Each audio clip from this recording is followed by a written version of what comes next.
Matos, la famille, c'est Ben Grisou. Aujourd'hui, on se retrouve pour un nouveau débrief. Premier match de l'équipe de France 4-1 face à l'Australie. Franchement, cette victoire, sincèrement, alors déjà, c'était face à l'Australie, donc faut se calmer. Le début de match a été compliqué. Alors, est-ce que c'est l'entrée en jeu en Coupe du Monde qui a été compliquée? Je pense que c'est ça. Une fois que Rabiot il a marqué ce but de la tête, parce que pendant 25 minutes, vraiment jusqu'à la 27e minute, on faisait que dalle à part au début de match. Ça me rappelait il y a 4 ans contre l'Australie où au début de match on avait des occasions avec Mbappé sur le côté, Pogba qui avait à coup franc une occasion pour ouvrir le score. Mais derrière, après, plus rien. Et c'est ce qui s'est passé. Au début, on a bien commencé, on s'est créé des occasions, Dembélé, Mbappé qui sur le côté faisait des différences même face à des Australiens qui reculaient, se faisaient dribbler par Kylian Mbappé. Mais sincèrement, depuis la 27 jusqu'à la 27e minute, l'équipe de France, on n'a rien vu. C'est-à-dire l'équipe de France a laissé jouer l'Australie. Et à chaque fois sur le côté, dès que les Australiens faisaient à centre, on était en danger. Regardez, lorsqu'il y avait 2 buts à 1 en fin de première mi-temps, on est à deux doigts d'être à deux partout. Défensivement, cette équipe, elle m'inquiète, que ce soit au milieu de terrain, parce qu'on sent qu'il n'y a pas de communication, par exemple, entre Tchouaméni et au milieu de terrain et en défense, Upamecano. À un moment donné, ça se rentre dedans, il n'y a pas de communication. Tu sens que voilà, c'est une défense et un milieu de terrain inexpérimenté, donc ça reste compliqué.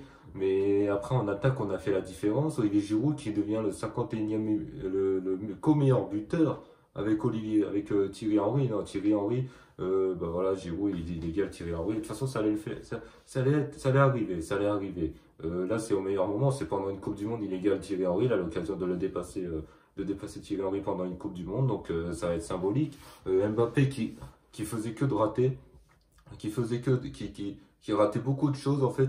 Un face-à-face à un moment donné, en deuxième mi-temps, il rate. Bon, ça a été contré quand même. Derrière, il arrive à te mettre une tête. Mais sinon, Mbappé, il a fait un match excellent. En termes de finition, il a été moyen. Voilà, c'est vraiment moyen. Même s'il met cette tête, finition, on voit première mi-temps, juste avant la mi-temps, tu as l'occasion de mener 3-1.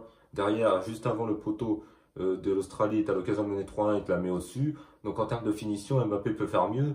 Après, Griezmann est au milieu de terrain, il est largement mieux. Tu vois que à la perte de balle, l'équipe de France se transforme en 4-3-3 et Griezmann qui fait les replis défensifs, bah, voilà, le défenseur au milieu de terrain, on va dire, de l'équipe de France. Après, en défense, franchement, ça, à mon sens, à mon opinion, pourquoi Didier Deschamps n'a pas mis Théo Hernandez déjà dès le début du match à la place de Lucas Hernandez? Je le trouve mieux. Théo Hernandez, il est rentré en jeu, mais il était incroyable dans ce match. Théo Hernandez, à chaque fois sur les côtés, il faisait la différence par rapport à Lucas Hernandez. Lucas Hernandez, il a joué 13 minutes et sur le but, bah, il nous coûte le but parce que c'est lui qui est fautif et malheureusement il se blesse. Alors, c'est une hécatombe encore une fois. L'équipe de France qui va jouer sûrement sans latéral gauche comme Lucas Hernandez. Il y aura que Théo Hernandez.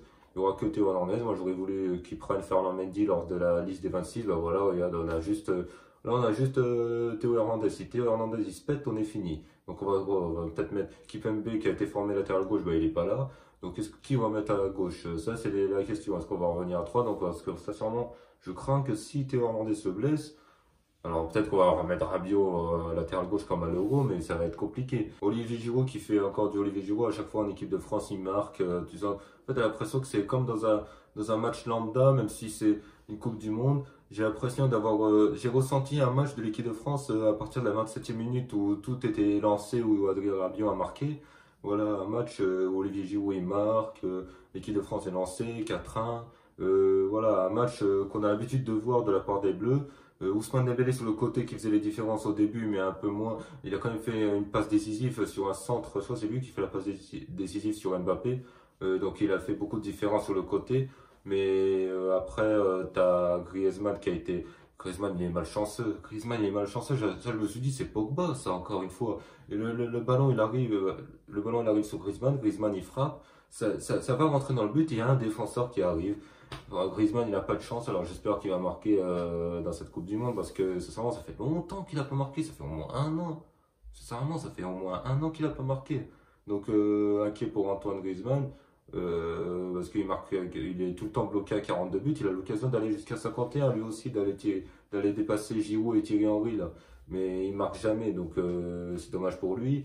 On voit que l'équipe de France est largement mieux avec une défense, avec une attaque à 4, avec Dembélé, Giroud, malheureusement il n'y a pas Benzema, mais Mbappé, Dembélé, Griezmann et Giroud, plutôt qu'une attaque à 3, un 4-2-3-1. Et à l'Euro, on a voulu mettre Rabiot ou Tolisso, il n'est pas là Tolisso, mais on a voulu mettre Rabiot sur le côté gauche comme Matuidi. C'est mieux quand il y a 4 attaquants. Après là, c'était l'adversité n'était pas. Les Australiens, c'était différent qu'il y a 4 ans et demi, parce qu'il y a 4 ans et demi, les Australiens étaient physiques lors du premier match et ça a été compliqué. Les Français avaient réussi à gagner 2-1 avec un but de Pogba, un but contre son camp d'un Australien. Mais là, les Australiens étaient moins physiques. Donc on arrivait, dès qu'on a marqué, on arrivait, on leur roulait dessus, on avait des occasions. Deuxième mi-temps, ils n'ont pas eu d'occasion, les Australiens, il ne me semble pas qu'ils ont eu des occasions. Donc les Français, ils ont déroulé dans cette deuxième mi-temps, 4-1. Et sincèrement, là l'équipe de France a l'occasion de mettre fin à cette malédiction parce que des champions du monde, parce que tous les champions du monde derniers, tous les derniers champions du monde, les premiers matchs, soit ils perdaient, soit ils faisaient match nul, à part le Brésil en 2006. Mais là, l'équipe de France s'impose 4-1. Peut-être qu'elle va se qualifier en huitième et mettre fin à cette malédiction des champions du monde éliminés en huitième. Alors, même pas en huitième, en phase de poule. Donc l'équipe de France face au Danemark, ça va être beaucoup plus compliqué. Le Danemark qui a fait 0-0 contre la Tunisie. Le Danemark, j'ai vu, qui ont eu beaucoup d'occasions, mais ils n'ont pas été extraordinaires face aux Tunisiens. Là, face à l'équipe de France, ils vont se la donner, donc il faudra faire attention. Donc ce sera une vraie adversité. Ça va être samedi, je crois. Donc faudra faire attention à ces Danois qui vont se la donner. Upamecano et Konaté. Au début, tu vois, tu sentais que c'est vrai que c'est l'entrée. Après, ils se connaissent. J'ai envie de te dire, ils se connaissent et tout. Là, c'est une Coupe du Monde. Donc, j'attends de voir au fil du temps. Après, quand Varane il va revenir, sûrement, il va prendre la place de Upamecano et être associé à Konaté. Mais Konaté, j'ai trouvé intéressant.